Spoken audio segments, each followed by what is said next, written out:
tumaya ako ng loto. Ngayon, may nakapagsabi sa akin na hiring daw ang DPWH. At ikaw raw ang pwedeng makausap. Mag-apply sana ako, sir. Ano bang mga requirements mo? Unang-una, hindi mo na kailangan pang tumaya pa sa loto, pabalik-balik ka dyan. Wala, palduhan to, pira to. Ay, magkasundo lang tayo. Talaga, sir? Anong klaseng paldo? Ito rin mga requirements mo? Ito, mabilisan na usapan lang to. Hindi na kailangan ng mga ano. Pero pag andun ka na sa final interview, kailangan pinag-usapan natin, huwag mo na iparating doon. What? Ako nang bahala sa'yo magpasok doon. Ay, talaga, sir? Ito requirements mo. Ay, salamat, sir, ha? Kung may bubuga ka naman eh. Kailangan natin na yung anis ka ba? Ay, oo naman, sir. Ay, hindi pwede yung anis dito. Hindi pwedeng tapat. Kailangan may pagkasinungaling ka. Ay, bakit, sir? Ano ba? Basta malalaman mo yan, kailangan sinungaling ka dito. Parang hindi naman tama yun, sir. Gusto mo ng trabaho o hindi? Gusto, syempre. Sino ba namang hindi? Basta kailangan sinungaling ka. Tapos, kailangan yung buulob mo, yung manhid ka. Hindi ko di awa-awa dito.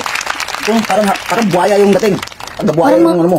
Bakit parang mangi-scam ako? Hindi na scam, legal. Ito, legal to, hindi to scam. Pag, makapalin yung mukha mo dyan.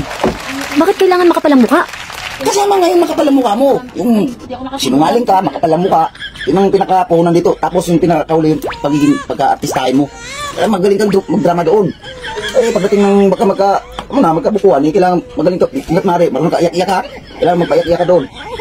Grabe naman yung pinapagawa mo, sir. Ano bang klaseng trabaho yan? DPWH na, kailangan pag nakapasok ka na, pag nagkabukuhan lang naman. Pero pag, kailangan galingan mo nga din. Ay, hindi na lang ako mag-apply, sir. Pag-isipan mo maigi kasi. Hindi na lang. Kadyan sa sinasabi mo, panloloko na yan. Marami kang masasagasaan. Panloloko yan pag nahuli. Pag hindi nahuli, di tuloy-tuloy. Ayun na tayo.